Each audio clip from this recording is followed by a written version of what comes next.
Hi, my name's Alex from Angling Remote Clear. Thanks for joining me today.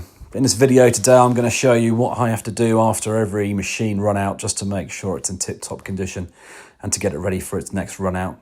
As you can see, it's got a build-up of reeds, stinging nettles, grass and all kinds of other bits and pieces after having a hard day in the woods of Bunwell, flail mowing all of the paddocks clear.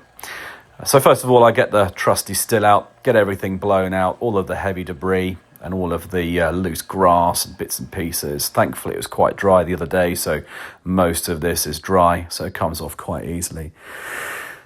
This is the most important check after every use of the machine. We need to get the flail head up in the air and carefully check all the flails just to make sure their operation's correct, make sure they're nice and sharp, and also make sure there's nothing obstructing all of the blades as they're going around. Obviously, I picked up a bit of a balloon by the looks of things the other day, but thankfully everything's looking good, even though we hit a few larger items which I didn't really want to hit. Thankfully, everything's in good condition and no damage has been done.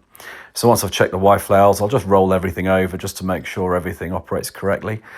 And everything here is tickety-boo, which is good to see. No need to head into the workshop to have anything done.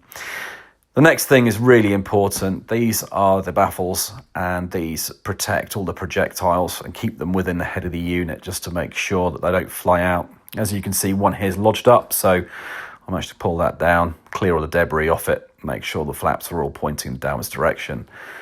And I say that's great and very effective. So it's stopping projectiles. If I hit a stone, a rock, a branch, and it flies towards the front of the machine, these really cushion the impact and make sure that they stay in the head of the unit and don't fly out and hit anyone. So once I've checked all of those, it's time to check the air intake of the machine. Now in hot climates, these can get blocked up with dust, so it's very, very important to check these out. We've had some really hot weather recently, but thankfully they're all nice and clear. I have run the airline through it, as you'll see in a second. So the trusty airline comes out, gets in all of the smaller, hard to reach places. Again, I like to do this after every use, make sure that there's nothing trapping the belts and the working operations of the machine. And it's the old adage, you look after your machine and hopefully it'll look after you. So I'll get in all of the gears and all of the track system just to make sure there's nothing in there. And then I'll move round to the back of the machine where there's some smaller access areas. This is where dust and build-up loves to get stuck in these holes here. So we'll give these a good blast out and make sure there's nothing lodged in there. And again, round to the other side, there's a little panel at the back here which has got quite a bit of debris in it. The airline wasn't quite strong enough to get it out, so I think I might have to just quickly whip that rear panel off there and get my hands in there to get rid of that. The last thing I want is a reed or a stick or a twig going through one of the drive belts. So yeah, that's something I'll have to check after the run out tomorrow. Next, SuperGuard Aqua-Free. If it's good enough for my car, it's going to be good enough for my mower. So people are going to say, what on earth are you doing cleaning your machine? Well, I take pride in everything that I do, and I like to look after the things that I've got. And again, like I said, you look after your machine and hopefully look after you. So this poor old girl had a bit of abuse the other day, so she's looking a little bit mucky.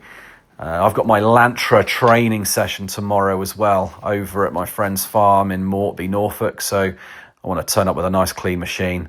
So, it'll hopefully give a better impression as well. So last but not least, to get the WD-40 out and get this on the flails and all of the moving parts on the underside. This is sort of temporary protection, if you like, whilst it goes back into the van ready for the day out tomorrow. I will look into getting some perhaps lana guard for the underneath of the machine and the inside of the machine. And finally, ready to get loaded up and onto the van ready for tomorrow. So yeah, got to be very careful loading up. There's not much loading space in here.